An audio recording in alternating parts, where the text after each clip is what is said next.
Second part of 4-2. Now we are given 2 points. We have an x and a y and an x and a y. If you want to label them 1 and 1 and 2 and 2, that might help you, might not. Again, I'm going to do this in 2 different ways. The first one is just we need 2 things to put in slope-intercept form. We need the slope and we need the y-intercept. So we got to find the slope first. So let's use our equation. y2 minus y1 over x2 minus x1. Put in our values. Well, y2 is 4 minus y1 is 1 over x2 minus 3. 4 minus 1 is 3. 2 minus 3 is negative 1. Our slope is negative 3. So for slope-intercept form, we're finding 2 things. We're finding the slope, which I did right there. Now we have to find the y-intercept.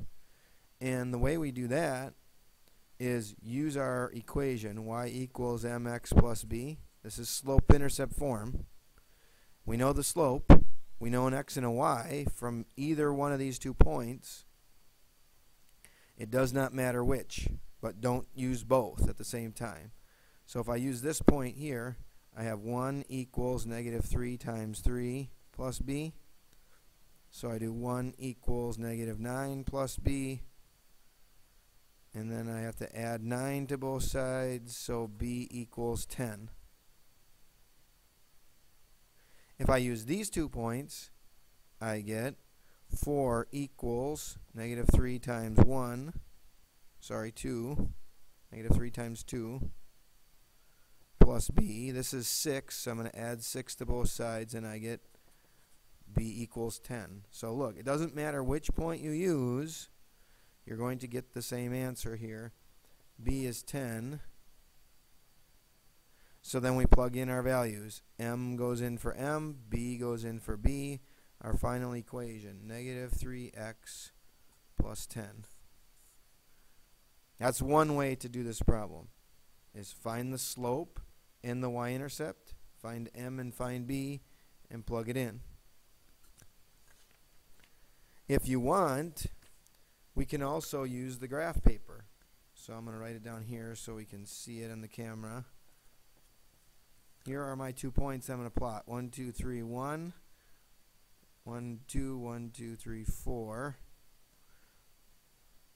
So if we find our slope, the rise is 3, the run is 1, our plane is crashing, so our slope is negative 3. Now we can continue that slope until we hit the y-axis. So over 1, up 3. 1, 2, 3. That point would be 1, 7. And over 1, up 3. 1, 2, 3 would be up here at 0, 10. So my b is 10. I have my m and my b for my equation. Y equals mx plus b. Y equals negative 3x plus 10. Notice we get the same answer. Doesn't matter which way you do it. If you like graphing it better, if you like using the equations and stuff like that better, you choose your best option.